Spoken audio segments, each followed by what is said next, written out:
So guys, what's going on? I hope you guys are well. I hope you guys are staying safe. So guys, I promised you a Terence Crawford and Errol Spence video, which I was going to do, but then a few things occurred this week, so I didn't do it. I didn't upload it. So this was the video that I was going to do. So guys, obviously we've had a big fight over the weekend. Errol Spence, unified and beat Dennis Ugas in an absolute impressive performance. I was shocked. I was shocked by his performance. I thought he was terrific. I thought he was fantastic. Have a sip of coffee. I thought he was fantastic. I thought like his performance was, his performance was top draw. I have to say that, the way he performed shocked me. I didn't expect it to be. I expected Ugas to cause him trouble, especially when I saw the first round. I thought, okay, this is going to be an interesting fight. But Spence just dominated. He was battering Ugas to the body. And you know what? I think up until about 4 rounds, the fight was pretty competitive. I thought the fight was pretty competitive. But I think Errol Spence, I think he broke. Now they said after the fight that he broke Ugas's ribs. I think there was an uppercut that he landed to the body that hurt Ugas. And you could clearly see Ugas was in distress. And he retreated after that punch landed. I personally think that was a punch that broke his ribs. And after that, Ugas wasn't throwing as many punches. I think he was trying to protect himself. He was trying to save himself from getting, more further punishment. I think Errol Spence, after 4 rounds, he basically just started battering. Like, literally, it was a beatdown. It was a beatdown. After 4 rounds, it was a beatdown. And to be honest with you, I didn't expect Errol Spence to stop Ugas. Now, some of you have said, Imran, do you think Errol is a big puncher? You were saying he's not a big puncher. I don't think he's a massive puncher. I think, if you keep hitting somebody, he's got enough power where he can break ribs. Let's not forget, he didn't knock Ugas out. He stopped him through a doctor's stoppage. Ugas still wanted to continue. So it wasn't like he knocked him out and, he was gone. He was on the floor, he was out. It was a doctor's stoppage. Errol Spence has, the kind of power that he beats you up. He batters you. Do you understand where I'm coming from? And this is what I mean. You have to be a mover against Spence. You can't afford to sit in the pocket with him and otherwise he'll rip you to shreds. So you have to be able to move against Errol Spence. You have to have good feet. And Ugas, I thought he did have good feet, but like I said, the first 4 rounds was competitive. I didn't think Ugas was moving as much as I thought he would. But let's be honest, after about 4 rounds, the fight became very one-sided, and Ugas was sitting there with Spence, and it shocked me. It was almost like he got hurt. I think he got hurt, and after that, he kind of just started tucking up. But he started taking serious punishment. Errol Spence was teeing off on Dennis Ugas. He was battering him, and it became very one-sided and quite brutal and quite boring in the sense to watch, because it was one-way traffic, really. Ugas had his opportunity in the 6th round where I felt like he hurt Spence, but after watching the replay, he actually didn't hurt Spence. Spence actually had his mouthpiece that fell out, and Spence was actually, I don't know, he thought the referee would stop it, and he didn't, and then he got caught with another shot. And he was a little bit wobbly after taking that shot, but let's not forget, it was a free right hand on his chin.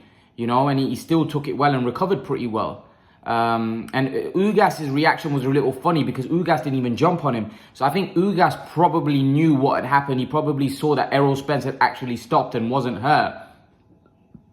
And he caught him and then he retreated. Maybe he thought the referee was going to get involved. Or maybe it was just good sportsmanship from Ugas. Because why wouldn't he jump on him? I didn't understand that at all.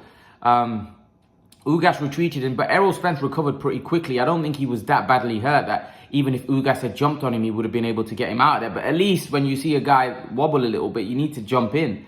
But Ugas didn't do that. Whether he just didn't jump in or it was good sportsmanship because he knew what had happened, I don't know. Only he knows that.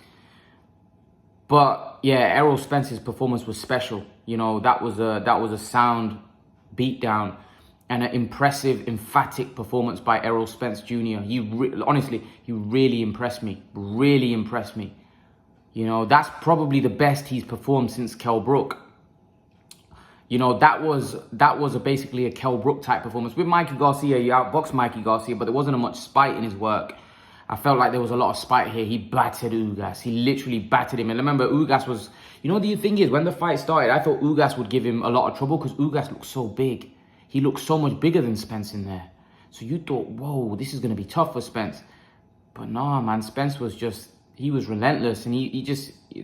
There was nothing beating Spence on that night. He was just too relentless.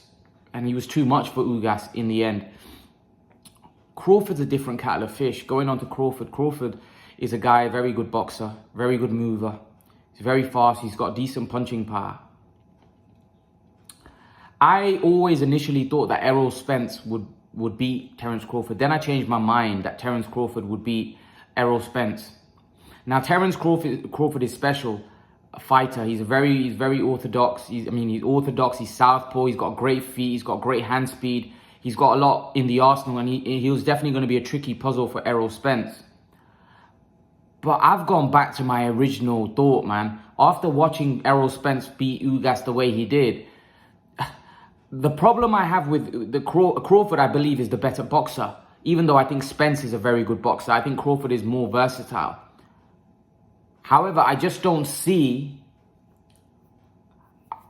The problem is I just don't see how Terence Crawford... I don't see Terence Crawford stopping Errol Spence.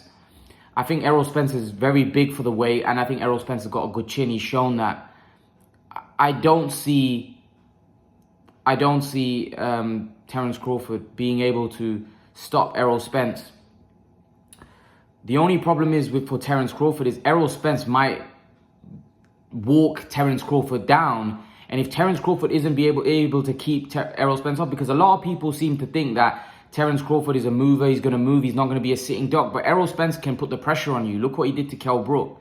Errol Spence he's got very educated feet. He can basically close off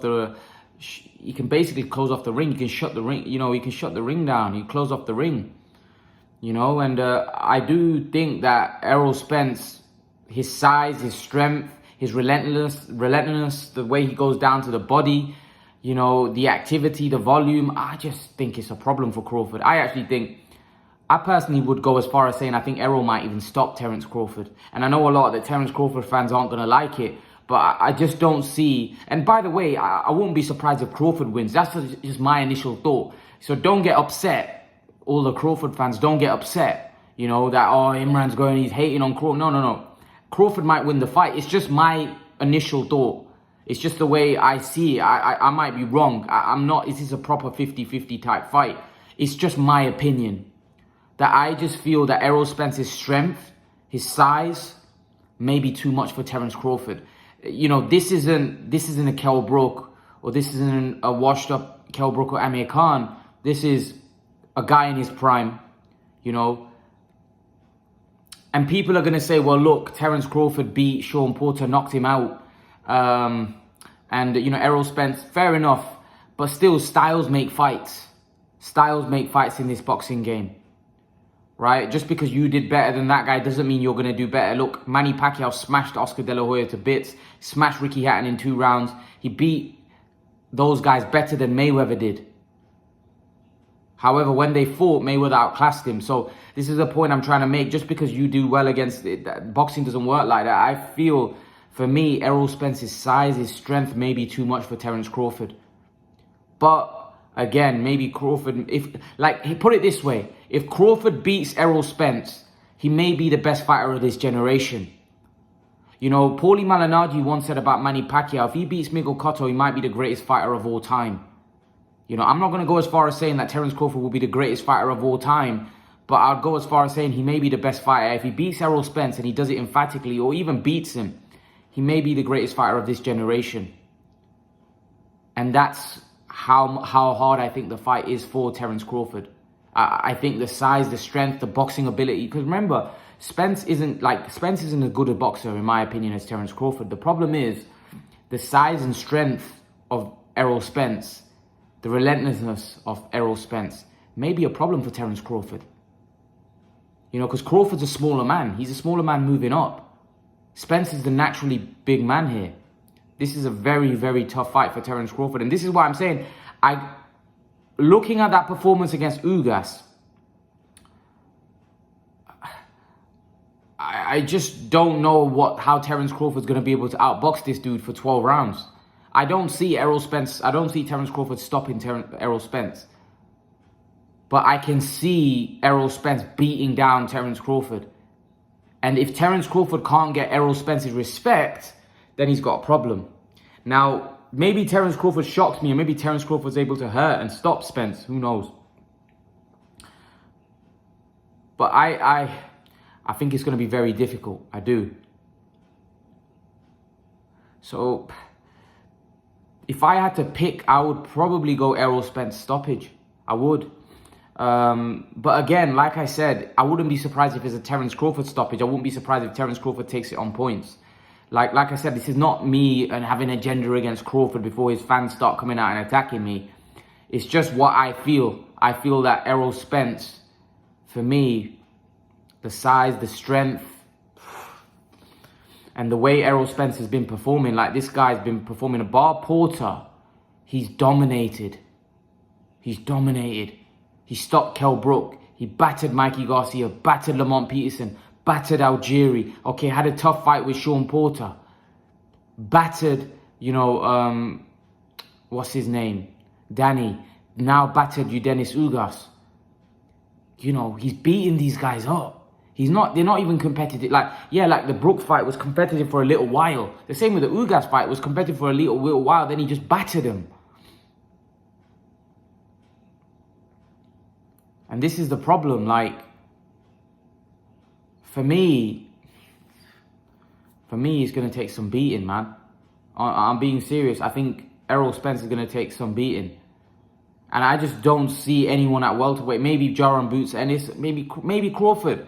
Crawford and Ennis may be the problems. But it's going to be tough, man. It's going to be tough because that size, that strength, that pressure, I just don't see how. Like I said, if Crawford wins, he's the greatest fighter of this generation, probably.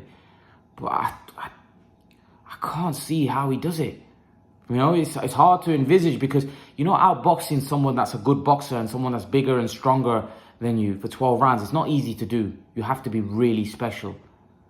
Crawford might be that guy. That's why I'm saying it's 50-50. Really, it shouldn't be 50-50. Spence should be a favorite in this fight. But the fact that Crawford is such a special talent, that's why it's 50-50. Because Crawford's a smaller man. He's a smaller man here.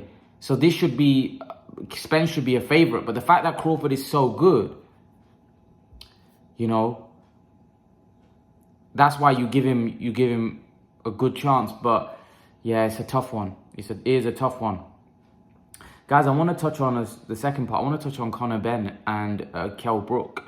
Conor Benn, they're obviously looking for a big summer fight. I actually think Kell Brook would be the right next step. Kell Brook or an Avanesian fight is probably the right step. Conor Benn said he'll stop Kell Brook in 3 rounds.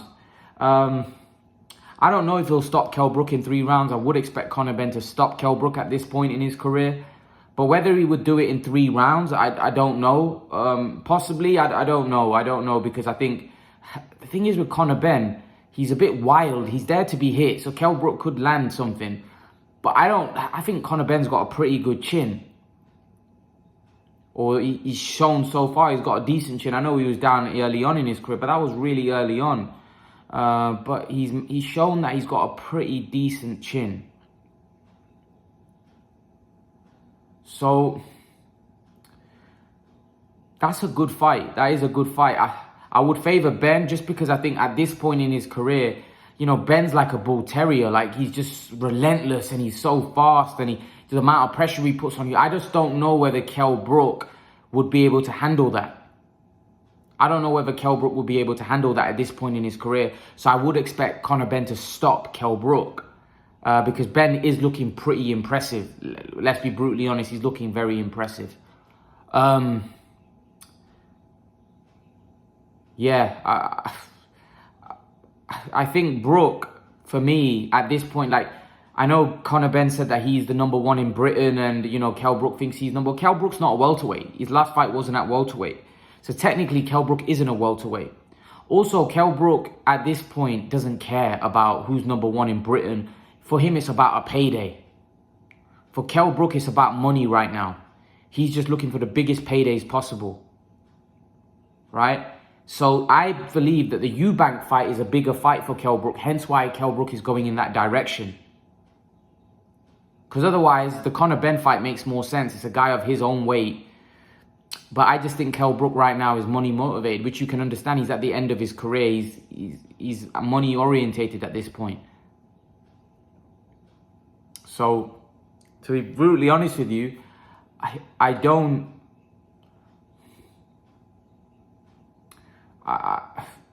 think Conor Benn's going to get that fight with Kell Brook. I think Kell Brook's going to fight Eubank. Just because I think financially the fight makes more sense. And I also think that Kell Brook doesn't want to take the risk. You see, I've always felt Kell Brook's always been a guy